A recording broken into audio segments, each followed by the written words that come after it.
graça, poder e virtude, em nome de Jesus. Amém, irmãos?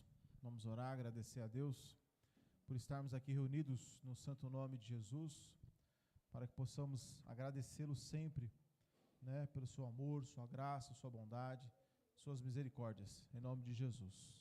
Amém, irmãos? Vamos orar. Obrigado. Senhor Jesus, Deus de infinita graça e misericórdia, nós nos colocamos mais uma vez diante da sua presença, para que o Senhor possa tomar posse do nosso ser, corpo, alma, espírito e pensamentos. Ajuda-nos a te servir, Senhor, de todo o nosso coração, de toda a nossa alma, pois precisamos do Senhor em todas as coisas.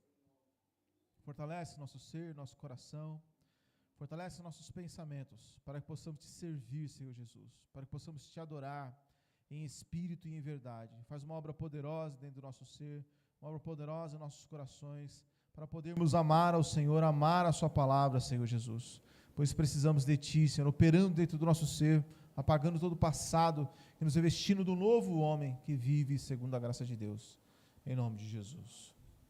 Amém? Uma das coisas que parece ser mais fáceis, mas na verdade é uma das coisas mais difíceis para o ser humano, é amar a Deus. Amar a Deus é uma das coisas mais difíceis, irmãos, que existe na vida de um ser humano. Mais difícil. Porque no meio do caminho, existem muitas coisas para poder impedir, né, que o homem não ame a Deus. Vocês concordam, irmão, que é difícil amar a Deus? Não por causa de Deus, mas por causa de nós mesmos. É fácil amar a Deus? Porque Jesus falou que quem me ama, guarda os meus mandamentos. E nem sempre é fácil guardar os mandamentos de Jesus. Então, quando Jesus Cristo ele fala em João capítulo 14, nós louvamos até, né? Aquele que me ama, guarda os meus mandamentos. Não tem um louvor assim? Que nós cantamos? Então, irmãos, para amar a Deus, qual é a prova que eu amo a Deus? Eu procuro guardar os mandamentos dele. Então, amar a Deus não é uma coisa simples, é uma coisa difícil. Não é fácil. Por quê? Bem, em primeiro lugar, lá em Mateus 22, diz assim, Mateus capítulo 22.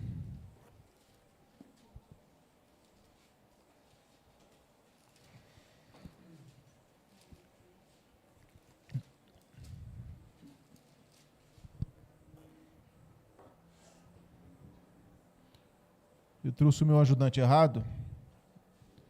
Eu uso outro ajudante. Esse aqui é... Os irmãos ficam embaçados. Eu só consigo enxergar de longe, de perto mesmo aqui. Mateus 22. Versículo... Estou no 21. É 22.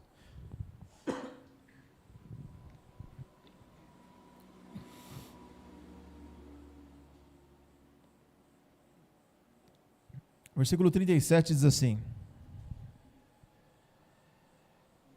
Versículo 34, né, para a gente entender. Os fariseus, ouvindo que ele fizera emudecer os saduceus, reuniram-se no mesmo lugar. E um deles, doutor da lei, interrogando-o para o experimentar, dizendo: Mestre, qual é o grande mandamento da lei?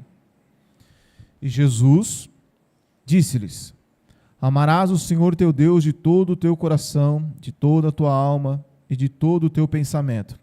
Esse é o primeiro grande mandamento. Em segundo, semelhante a este é: amarás o teu próximo como a ti mesmo. Desses dois mandamentos depende toda a lei e os profetas. Ou seja, o que Jesus está querendo dizer é o quê? É que quando uma pessoa, lá no Antigo Testamento, se ela pudesse amar a Deus e amar ao próximo, então significa que amando a Deus e ao próximo, isso já seria suficiente para as pessoas agradarem a Deus. Porém, sabemos que no Velho Testamento existe mais de 600 mandamentos. O que Jesus está querendo dizer é que se o homem conseguisse cumprir essas duas coisas, já seria suficiente. Vamos ler de novo? Versículo 37, que Jesus disse. E Jesus disse-lhe, o que Jesus disse-lhe? Amarás o Senhor teu Deus.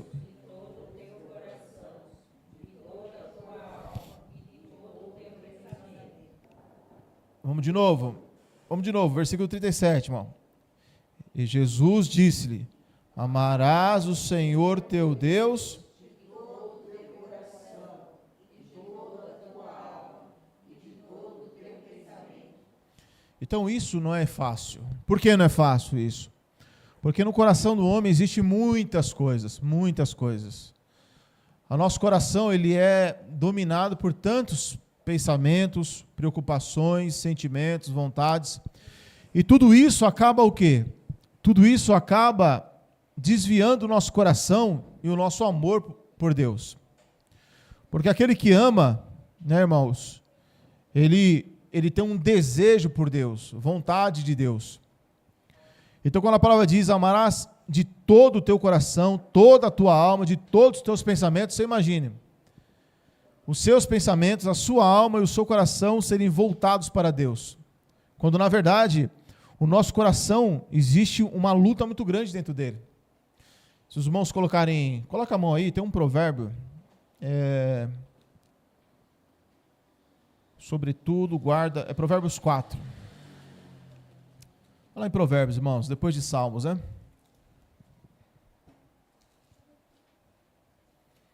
Provérbios capítulo 4.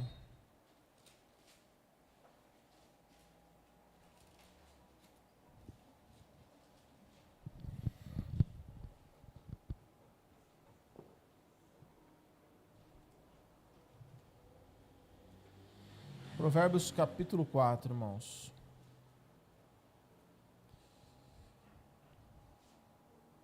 Versículo 23. 4, 23. Vamos ler todos juntos? Como é que diz aí, irmãos? E sobre...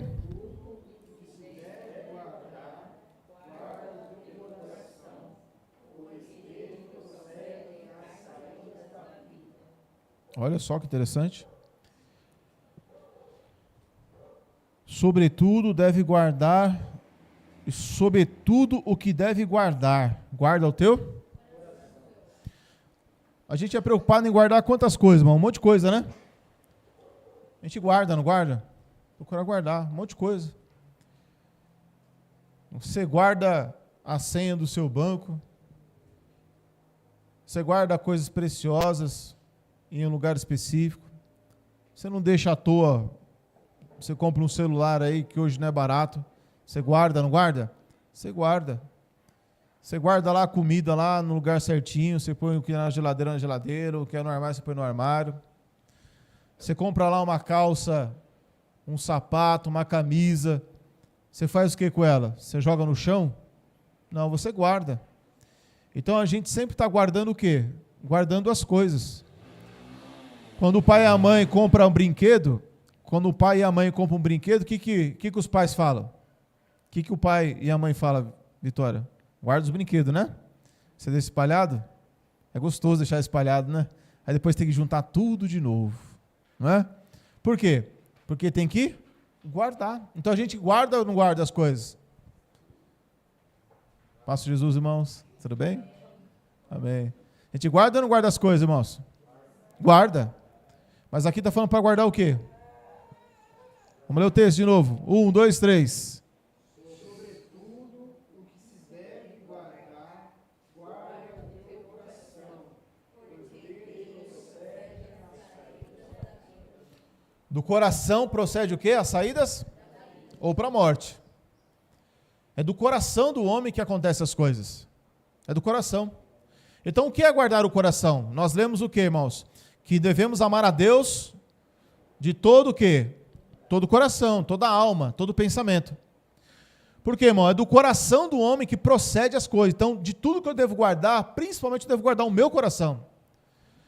Por quê, irmão? Se o meu coração não ficar guardado, se o meu coração for um coração aberto, Se o meu coração for um coração exposto, então toda e qualquer sentimento vai entrar no meu coração. Então meu coração não precisa ser guardado. O meu coração não precisa ser cuidado. E eu não estou falando só do músculo, né?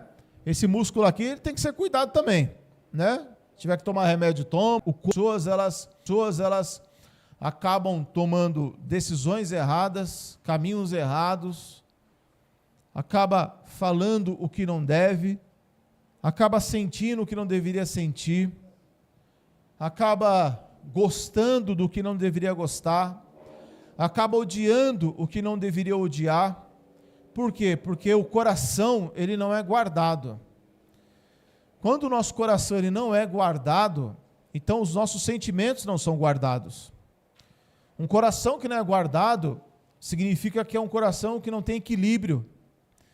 E se o nosso coração não tem equilíbrio, a nossa vida não tem equilíbrio. E se a nossa vida não tem equilíbrio, então a gente anda todo desajustado, todo mal-amanhado. Não é assim que diz? O cara está todo mal-amanhado. Quando você fala que o cara está mal-amanhado, ele está como? Bagunçado, desarrumado. Um coração que não é guardado é um coração o quê? Desarrumado, bagunçado. Não tem controle, não tem equilíbrio, não consegue ter freios nas emoções, freios nas sensações, freios nas vontades. Uma pessoa desequilibrada, uma pessoa que não está guardando o seu coração, ele vai e fica exposto todo instante.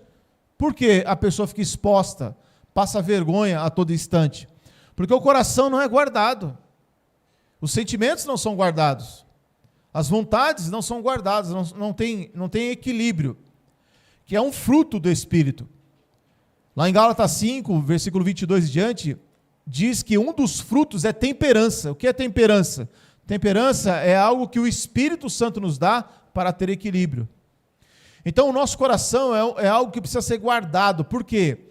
Se ele não for guardado, a gente não consegue amar a Deus. Não consegue amar a Jesus. Então muitos corações conhecem a Jesus, ouvem Jesus, mas o coração é dividido, é fatiado, como uma pizza.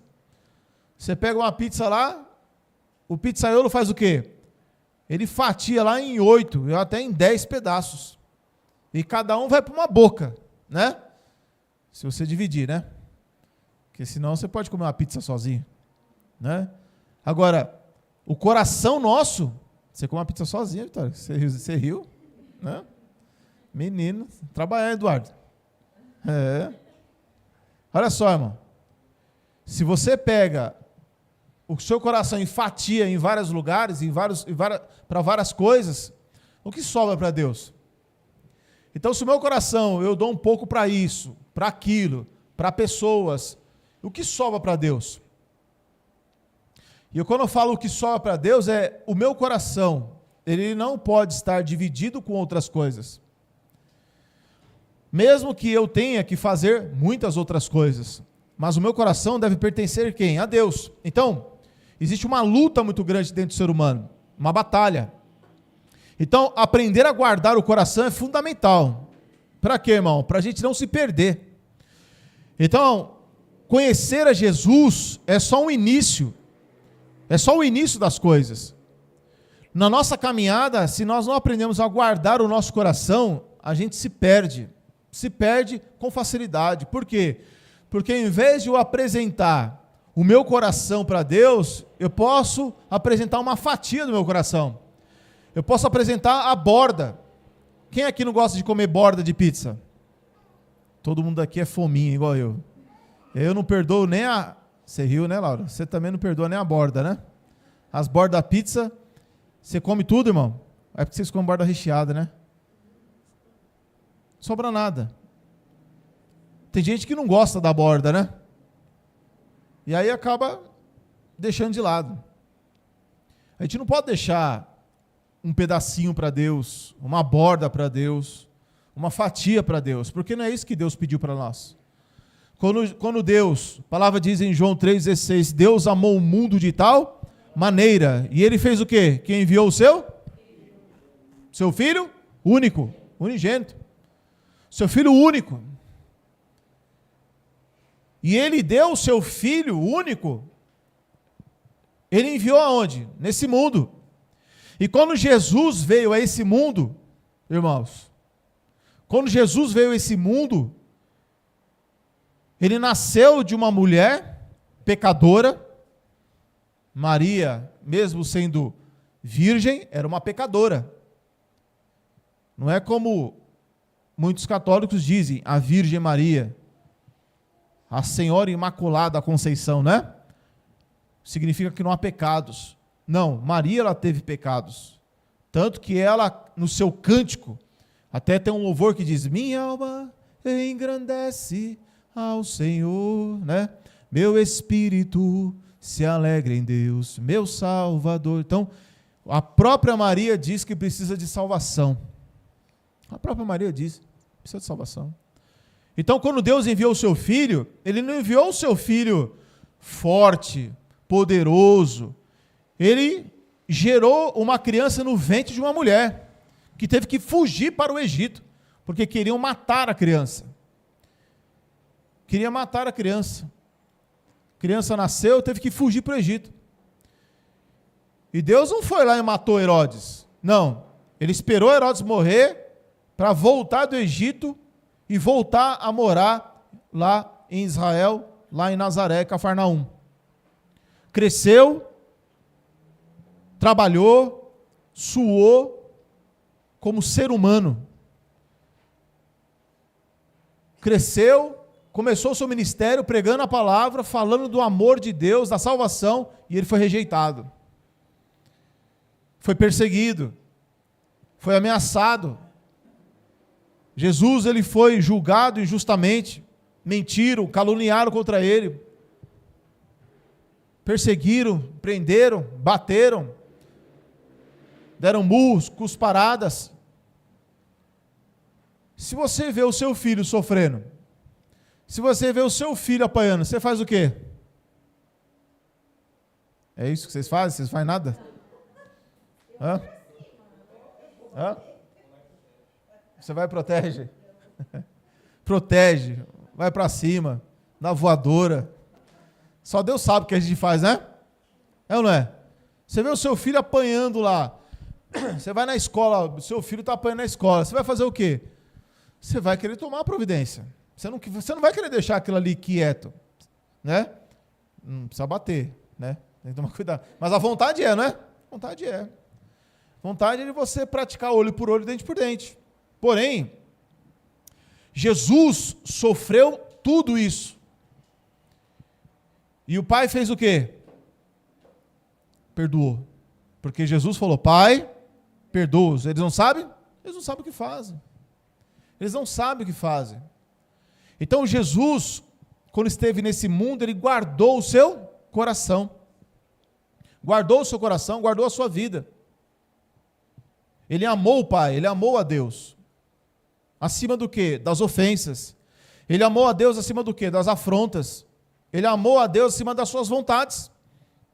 Porque Jesus, ele ora e diz o quê? Pai, se possível fora, passa de mim esse cálice. Contudo, não seja feita a minha, mas a tua vontade. E qual foi a vontade de Deus? Você vai ter que tomar esse cálice, meu filho. E Jesus tomou esse cálice. Então Deus enviou o seu único filho. Sofreu, padeceu. Jesus, ele sofreu muitas coisas. E o que o Pai fez? O Pai, ele não matou, não destruiu. Muito pelo contrário. Ele deu a oportunidade das pessoas se salvarem. Das pessoas se salvarem. Então, irmãos, quando a palavra diz que de tudo que nós devemos guardar o nosso coração, porque dele procede as saídas da vida. Isso mostra, irmão, que o nosso coração, ele precisa aprender a amar a Deus. E não dá só num pedaço. Não dá só uma fatia, porque Deus entregou o que tinha de melhor.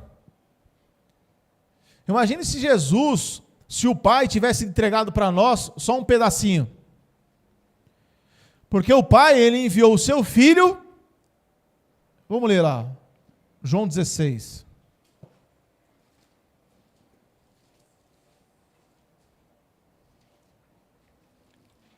João 14.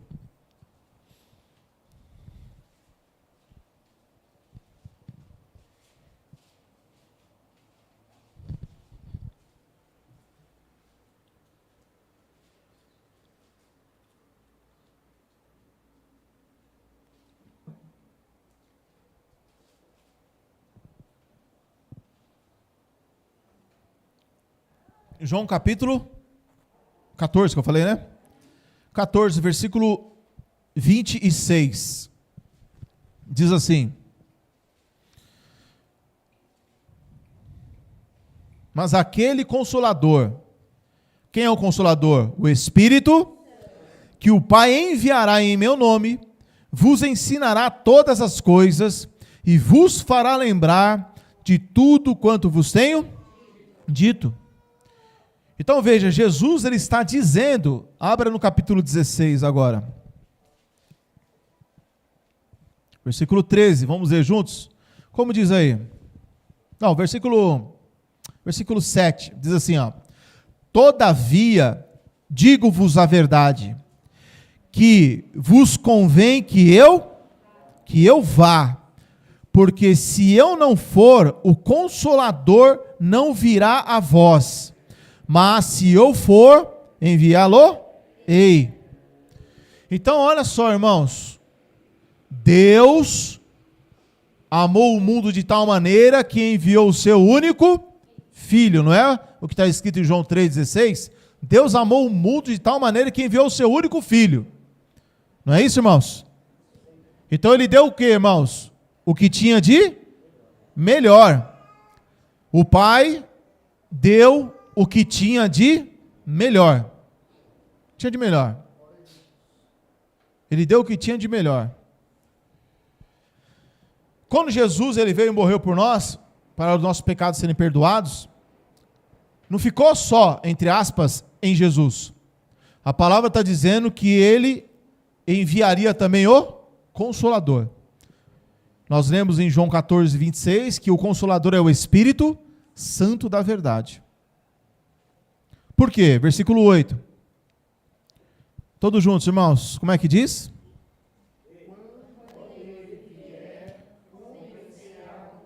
Do pecado, da justiça e do juízo. 9. Do pecado, porque não creem em mim. Da justiça, porque eu vou para o meu Pai, e não me vereis mais. E do juízo, porque já o príncipe deste mundo está. Então o Espírito Santo, além de Jesus foi enviado, o Espírito Santo também foi enviado. Então o Deus, o nosso Pai, ele entregou o que, irmãos? O seu único Filho e enviou também o seu Espírito Santo. Olha o versículo 13, todos juntos. Mas, de novo, mas, quando vier...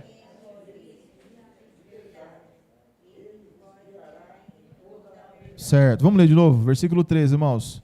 Mas, quando vier...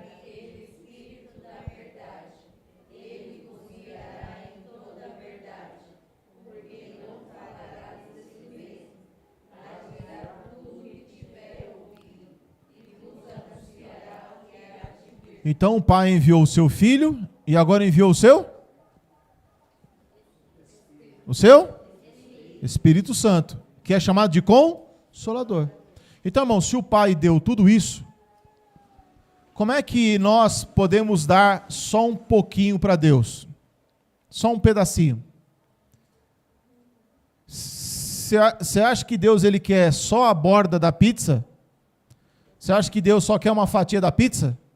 Deus quer tudo nosso. Tem muitas igrejas que só quer os 10%, não é? Tem igreja que só quer o seu dízimo, os seus 10%. Tem igreja que não se importa se você vive no pecado, na iniquidade, se você mente, se você rouba. Tem muita igreja que não se importa com isso. Se importa apenas com os seus 10%.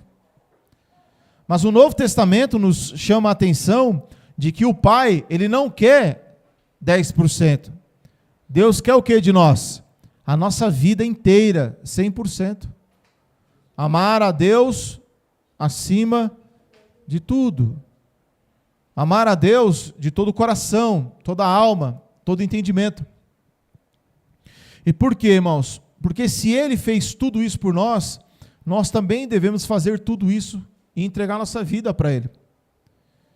Então, irmãos, existem áreas da nossa vida que talvez ainda nós não entregamos para Deus. Existe espaço no nosso coração que ainda pertence a outras coisas, que amamos mais outras coisas do que a Deus. Então Jesus, ele não amou a sua própria vida. Jesus, ele veio por amor a nós e se entregou por nós.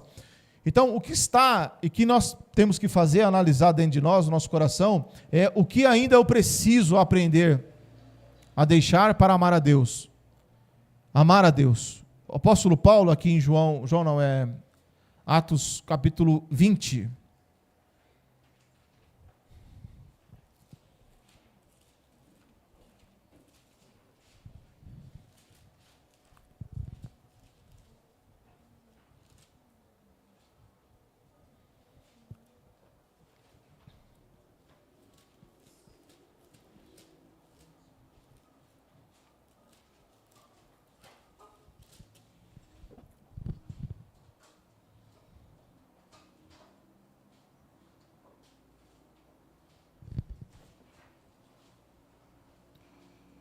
Atos capítulo 20. Você está com o microfone aí não, né? Atos capítulo 20. Vamos ler aqui, meus irmãos, do versículo 24. 24, 25. Todos acharam? Todos juntos, irmãos. Como é que diz aí? 1, 2, 3.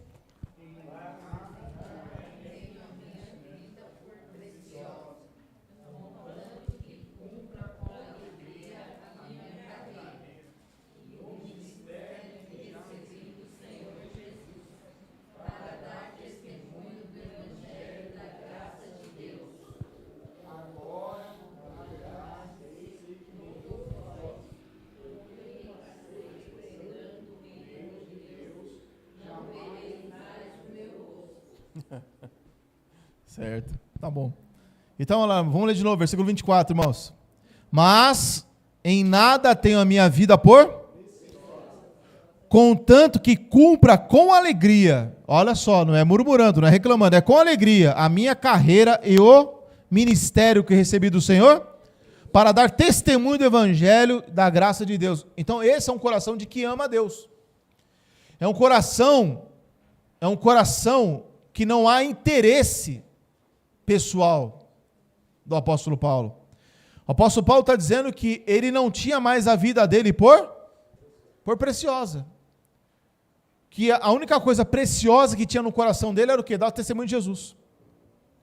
Então, irmão, Jesus, ele diz assim em Mateus capítulo 6, onde estiver o seu tesouro, ali está o seu coração. Aonde está o meu tesouro, ali estará também o meu coração. Se o meu tesouro for Jesus, o meu coração está em Jesus. Se o meu coração não estiver em Jesus, mas estiver em qualquer outra coisa, tudo o que é fora de Jesus, irmãos, passa. Tudo o que é fora de Jesus, passa. Não vai existir mais. Tudo vai passar. Qualquer pessoa ou qualquer coisa, tudo passa. Não vale a pena colocar o nosso coração em pessoas e em coisas, mas em Deus, em primeiro lugar. E depois você vai subtraindo e colocando coisas todas abaixo do que Jesus falou. Então o coração do homem, ele é dominado por muitas coisas. E Jesus foi quem disse, não podeis servir a dois senhores. Porque ou eu vou agradar um, ou eu vou agradar outro. Então veja só, irmãos, Jesus, ele não aceita dividir a casa dele com ninguém. A casa de Jesus é de Jesus. Se nós permitirmos entrar na casa, porque o que significa casa? Nós somos casa. A palavra diz que nós somos uma morada. Antes, Mateus 12, 43, diz que nós éramos morada de demônios. A nossa vida antes de Jesus é morada de demônios. Desejos, vontades. Agora não. Agora, Jesus, ele quer fazer morada dentro de nós. E quando Jesus, ele faz morada dentro de nós, ele não quer dividir a nossa casa com ninguém. Com ninguém. Então, quando nós permitirmos entrar outras coisas dentro desta casa, Jesus, ele pode se retirar da casa. Uma das cartas lá em Apocalipse, do capítulo 3, acho que é a carta à igreja de Laodiceia, a palavra diz que Jesus está do lado de fora. Jesus, ele diz assim, ó, eis que estou à porta e bato. Ele não está falando para uma pessoa que não conhece a ele, ele está falando para uma igreja. Ele está falando para a igreja de Laodiceia. Jesus, ele está fora da igreja de Laodiceia. Por quê? Porque a igreja de Laodiceia dizia, rico sou, estou enriquecido, e que de nada tenho falta. Ou seja, um coração das pessoas que estavam na igreja de Laodiceia era um coração que não precisava mais de Deus. Eles tinham uma igreja, eles tinham um culto, eles tinham a pregação, tinha louvor, mas eles não precisavam de Jesus. Tudo aquilo ali era uma coisa religiosa. Então pode-se ter milhares de templos, pode-se ter pregação do evangelho, pode-se ter louvor, pode-se ter muita coisa. Mas mesmo assim as pessoas, elas não precisam de Jesus. Assim como a igreja de Laodiceia. Porque elas não necessitavam no seu coração. O coração estava carregado de tantas coisas que Jesus fala. Jesus fala que aquela igreja estava carregada de muitas coisas. Então, o Pai tinha entregado o seu Filho, o Pai tinha enviado o Espírito Santo, o Pai tinha dado tudo de bom e de melhor. Mas aquela igreja não conseguiu entregar a vida dela para o Salvador Jesus Cristo. Tinha uma igreja, tinha uma pregação, tinha louvor, mas Jesus estava do lado de fora. E Jesus está do lado de fora batendo. Olha, você me conhece, você sabe quem eu sou, você já ouviu minha pregação, mas eu estou do lado de fora. E aí ele diz, eis que estou à porta e falo, eis que estou à porta e bato. Se alguém ouvir a minha voz e abrir, entrarei e cearei com ele, sentarei e cearei com ele e ele comigo. Então é uma ação humana, não é uma ação divina abrir a porta. Sou eu que abro a porta. Sou eu que abro o coração. Sou eu que deixo entrar nos lugares ocultos dentro de mim, a qual Jesus ainda não entrou, e Jesus ainda não modificou, e Jesus não transformou. É eu que tenho que abrir. E quando eu abro a porta do meu coração, quando eu abro a porta da minha vida, não é para eu ficar limitando Jesus. Ó, Jesus, você vai entrar aqui no meu quarto, olha, mas não mexe nesse meu travesseiro não, porque eu gosto muito desse travesseiro. Aí Jesus fala, mas esse teu travesseiro aqui já está podre, meu filho, já está cheio de óleo. Esse seu travesseiro aqui ó, já está sujo, precisa jogar fora e ter outro. Não, mas esse aqui é meu travesseiro de estimação. Então, quando Jesus ele entra no coração de uma pessoa, quando nós abrimos a porta e dissemos, Jesus, entra dentro de mim, eu não posso limitar Jesus. Eu não posso falar, Senhor Jesus, até aqui o Senhor pode. Não. Jesus, quando ele entra no nosso quarto, ele quer saber como é que está a nossa vida íntima. Se Jesus ele vai na nossa cozinha, ele quer saber o que eu estou comendo. Se eu estou me alimentando direito. Ele quer saber que tipo de comida que está entrando dentro de mim. Ele quer saber. Ele quer saber se a nossa panela está funcionando direito. Ele quer saber, irmão, se as coisas dentro de nós estão dando certo. E quando ele entra dentro de nós, não adianta a gente falar, Senhor, aqui não mexe nessa parte da minha vida, não. Não, ele quer entrar e ele quer mexer em tudo. Na nossa estrutura toda. Essa é a obra de Deus. Então, às vezes, ele entra na nossa vida e tem coisas na nossa vida que a gente fala, quer negociar com Jesus, dizendo, Senhor Jesus, não mexe aqui não, porque isso aqui é um mimo que eu tenho, isso aqui é uma coisa gostosa que eu acho, uma coisa boa que eu... E aí Jesus falou, não, eu preciso mexer nessa área, eu preciso modificar aqui, eu preciso trazer você para perto de mim novamente, vem para perto. Deixa eu entrar nessa área na sua casa, por quê? Porque se ele não entrar em certas áreas da nossa vida, às vezes aquele cômodo da nossa casa pode se encher de bicho, pode se encher de barata, pode encher de escorpião e querer invadir os outros cômodos da nossa vida. Às vezes a gente começa bem no Evangelho, começa crendo no Evangelho, se abre a porta e fala, Jesus, entra dentro de mim, e aí quando Jesus entra dentro da nossa casa, fedorenta, fedida, uma casa cheia de pecado, quando Jesus entra, a gente sente o perfume de Jesus entrando, sente a luz de Jesus entrando, mas aí quando Jesus ele entra, ele quer puxar os móveis, quer mudar tudo, quer quebrar, quer fazer tudo novo. E aí quando a gente começa a pôr limitação em Jesus, dizer, Senhor, aqui não, aqui não, aqui não, Jesus fala, não, então você não me chamou para quê? Jesus, ele entra na nossa vida para quê? Para fazer tudo novo. A velha criatura, Jesus está com a marreta e está com o ponteiro na mão para quebrar tudo. Jesus, ele está lá, irmão, pronto, não, com a britadeira para arrancar as crostas de pecado, para arrancar as crostas de amargura, de tristeza no nosso coração. De decepção, de traumas do passado, ele quer tirar. Então se Jesus ele vier com a picareta, se Jesus vier com uma coisa que vai, nós temos que permitir, temos que deixar ele fazer essa obra. Por quê? Porque se ele não fizer, o nosso coração não vai ser dele, o nosso coração não vai pertencer a ele. Então o apóstolo Paulo, que era um casca grossa, o apóstolo Paulo era um homem que perseguia, que matava, que destruía a igreja de Deus. Saulo de Tarso perseguia a igreja, matava, tinha sangue nos olhos, como diz o povo, tinha ódio no coração, ele odiava Jesus, odiava o nome de Jesus, mas quando Jesus apareceu para ele, então ele entregou a vida dele para Jesus, ele entregou a vida dele de corpo, alma, espírito, pensamento, e foi fazer a obra dele. Então, às vezes a gente não pode chegar aos pés do apóstolo Paulo, mas aquilo que Jesus pede para nós devemos entregar para ele.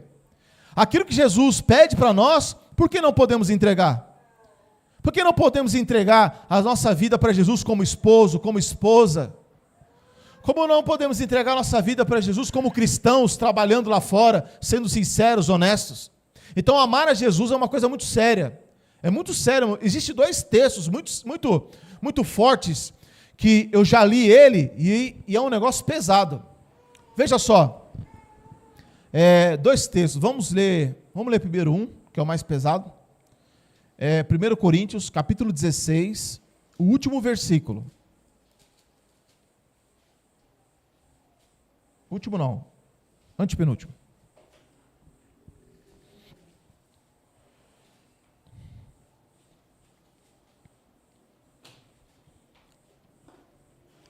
Então Jesus, irmãos, é aquele que entra na nossa vida, ele quer mexer.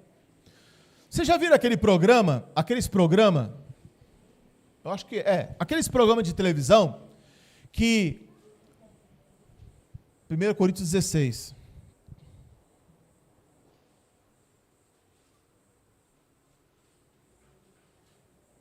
posso ler? Todos acharam, irmãos?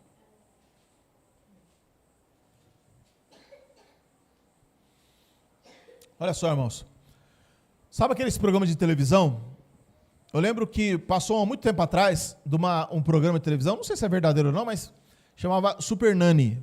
Vocês lembram desse programa? Super Nanny? Vocês assistiram? Tipo, seu filho está dando problema, não sei o que fazer, como dizia o Sérgio Malandro, né? É um capeta em forma de guri, né? Eu não consigo mais lidar com essa criança. Então chama a Super Nanny. E a Super Nanny vai fazer o quê? Vai corrigir primeiro quem? O pai, né? E a mãe. Falou, vamos começar a corrigir essa criança. Vamos começar pelo pai e pela mãe. Olha, pai e mãe, você está fazendo tudo errado. Olha o que você está fazendo. Você deixa aí o seu filho à vontade, faz o que quer, fala o que quer, dorme o que quer, faz. Então vai corrigir primeiro quem? O pai e a mãe. Não é assim? Está com problema no casamento. Aí a pessoa leva lá, eu não sei se com certeza deve ter algum programa parecido. O casal está com problema. Aí coloca alguém lá para poder ajudar o casal. Não é assim? Ó, agora você tem que fazer assim, assado. O pai e a mãe que precisa se acertar para cuidar da criança, a mulher tal do Super Nani lá, ela vai começar a falar coisas que o pai e a mãe não vai gostar. Por quê? Porque vai mudar o jeito do pai e da mãe de ser. Mas se ela seguir o conselho da Super Nani, aí o negócio dá certo, começa a funcionar. E aí deve dar certo, né? Se é verdadeiro ou não sei. Mas pelo menos no final estava certo. Então, quando uma pessoa entra na vida e na família, no coração, no íntimo, é para fazer. Então Jesus, ele faz isso também. Então, quando nós andamos por um caminho, Jesus fala, por esse caminho não dá certo, você precisa fazer desse jeito. Então ele entra na nossa vida para mudar o nosso coração, para ver se esse coração agora ama a Deus. Entendeu, irmãos? Então não adianta ouvirmos a palavra, não adianta louvarmos a Deus, não adianta conhecer palavras evangélicas, sabe, palavras que a pessoa, está acontecendo uma coisa ruim, a pessoa fala, está amarrado, né? Ou está acontecendo uma coisa ruim e fala, não, em nome de Jesus vai dar certo. Essas frases evangélicas estão na boca de todo mundo. Tá ou não tá? Tá. Quando é essa coisa ruim, você fala misericórdia. Aí depois ela solta um palavrão. Não é assim? Em nome de Jesus vai dar certo. Aí a pessoa depois vai lá, rouba, vai se prostituir, vai adulterar, vai fazer o que o diabo gosta. Então são apenas palavras. Não existe mudança interior. Não existe uma mudança na alma da pessoa. Cristo não consegue entrar lá dentro do íntimo da pessoa e arrancar o que está de pecado lá dentro. Então, Jesus ele precisa entrar e mudar esse coração para que esse coração ame a Deus de verdade. Ame a Deus de verdade. Então, olha só que pesado é esse texto aqui, ó. 1 Coríntios 16, versículo 22. O que diz aí, irmãos? Todos juntos. 1, 2, 3.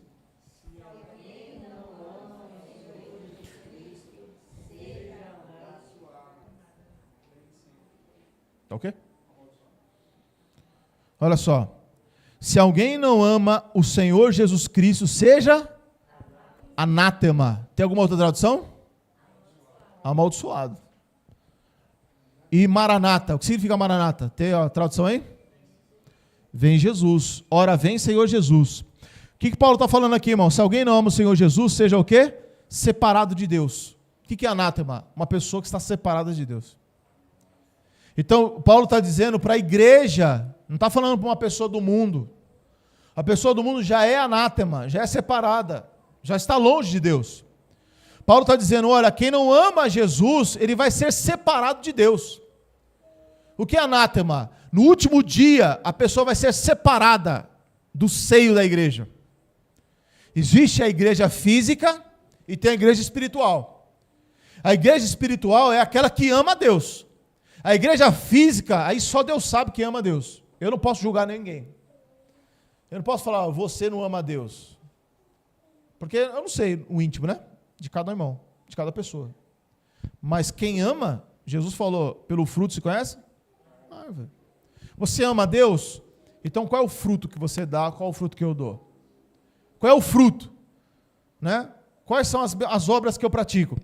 Então Paulo está dizendo que quem não ama, porque a palavra diz, Jesus falou em João 14, 26, se alguém me ama, guarda os meus mandamentos.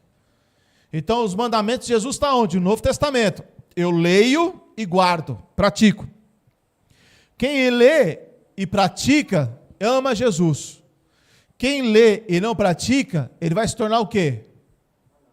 Anátema. Amaldiçoado. Separado de Deus. Essa pregação não faz nenhum sucesso aí fora. Porque as pessoas vão pregar o quê? Vitória, né? Você vai ter vitória, você vai ter... Mas a realidade é o que isso aqui está dizendo. Quem não ama Jesus vai ser separado de Deus. Isso aqui é muito sério. Porque Jesus fala nas cartas lá de Apocalipse isso. Olha, se você não se arrepender, eu vou retirar o meu castiçal. E castiçal significa igreja. A igreja é retirada da pessoa. Às vezes a pessoa ela pode até sentar no banco, ouvir a palavra, mas a igreja não está mais no interior da pessoa. É só o corpo presente. Não existe a igreja dentro dela. O corpo de Cristo não existe mais. Porque ela foi separada. Por que foi separada? Porque ouviu e não praticou. E ouvir e não praticar é a mesma coisa que a pessoa se separar do corpo salvífico de Cristo. Então Jesus, ele quer a borda ou ele quer a pizza inteira? Às vezes os irmãos estão ali e falam, esse pastor é doido, é que tem criança, então a gente tem que falar a linguagem das crianças, né? Também, para entender, né? Então Jesus, ele quer o quê? Tudo. Ele não quer só a fatiazinha, ele quer tudo. Se eu pego uma fatia e dou para Jesus, a outra eu dou para a prostituição, a outra eu dou para os meus vícios, a outra eu dou para a novela, a outra eu dou para a internet, a outra eu dou para... Vai sobrar o que para Jesus? Então vamos finalizar aqui, ó, Efésios, capítulo 6.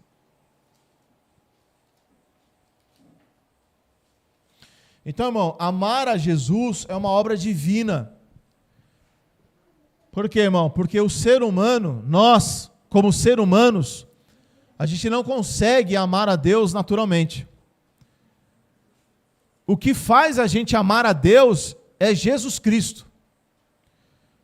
Por isso que Jesus precisa entrar dentro de nós e permanecer dentro de nós. Jesus precisa entrar dentro de nós e permanecer dentro de nós, irmãos.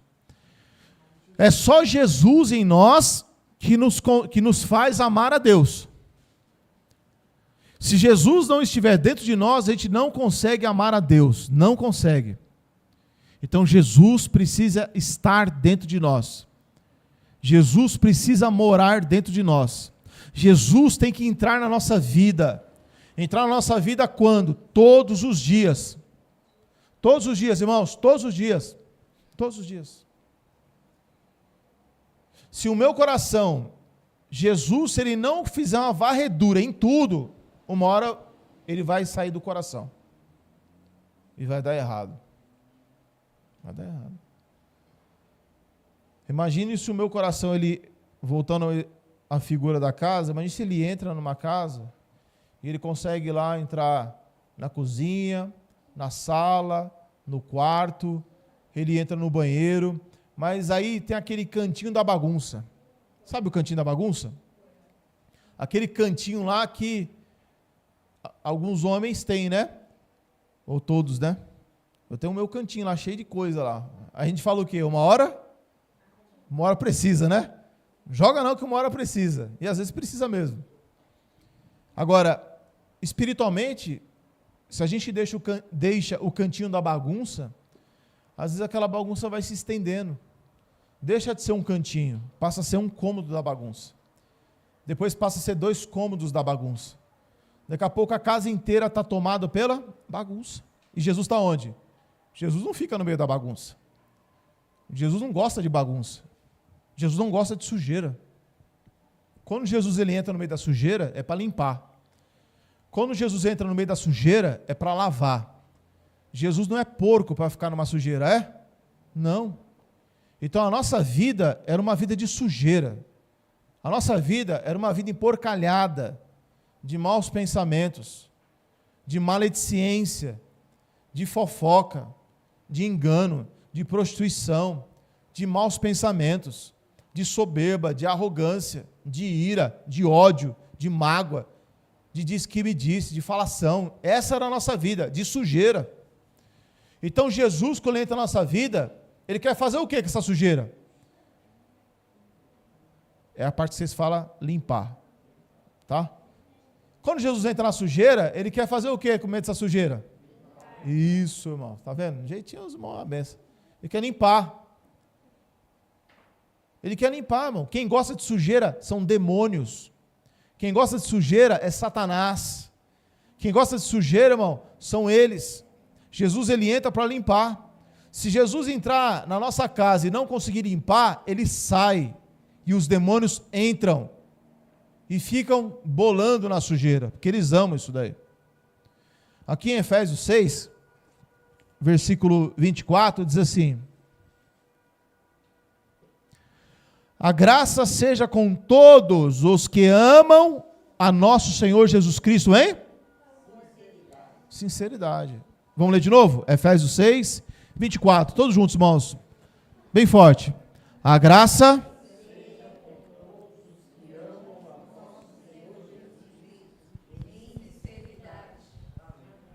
para melhorar, não dá? Vamos de novo, irmãos? Lê de novo? 1, 2, 3.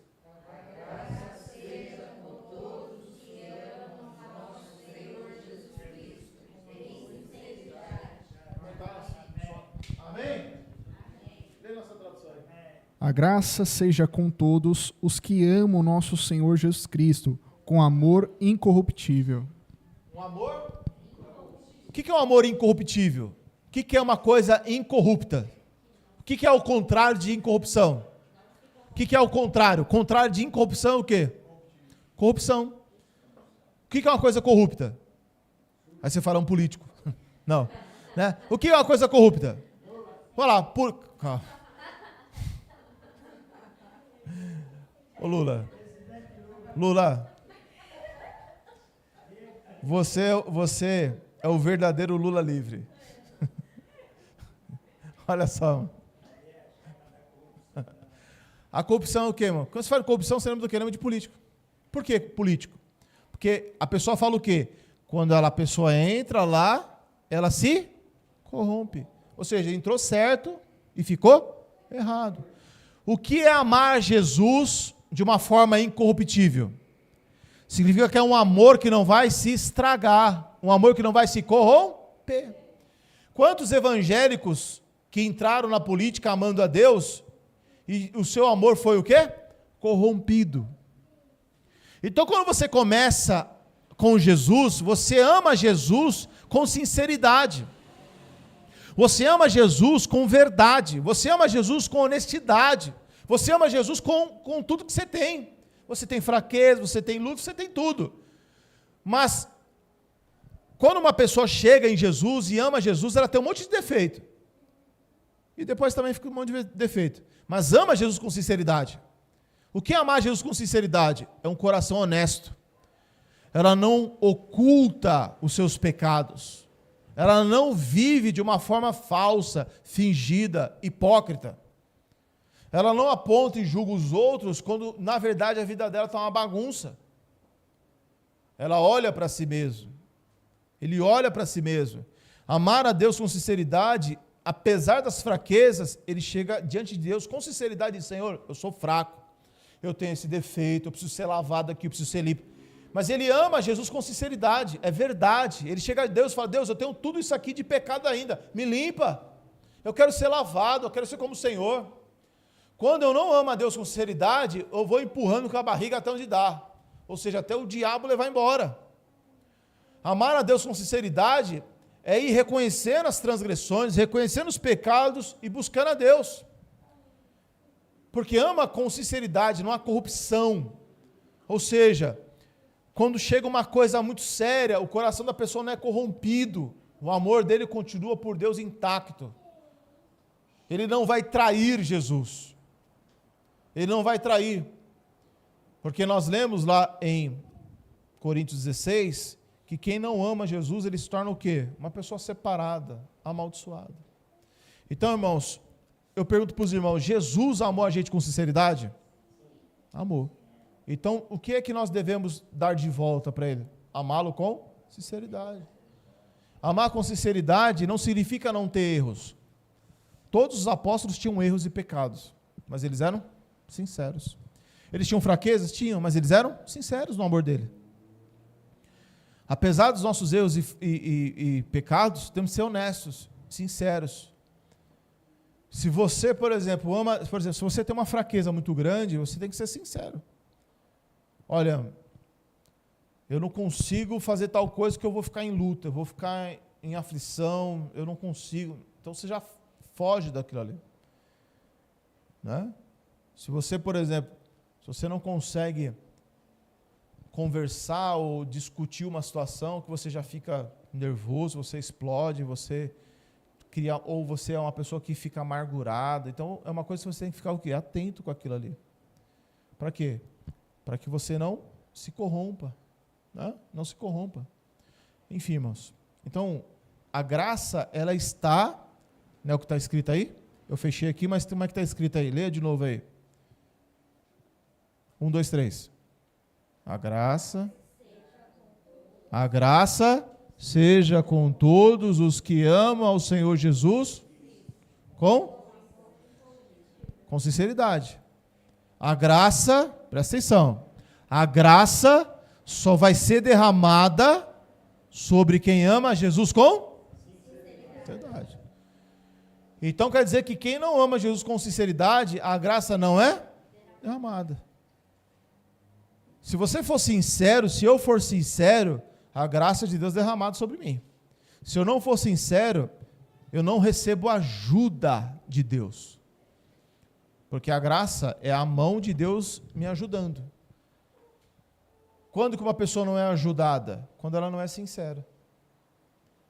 Uma pessoa quando não é sincera, ela não consegue vencer os seus pecados, mas vai apenas se atolando cada vez mais.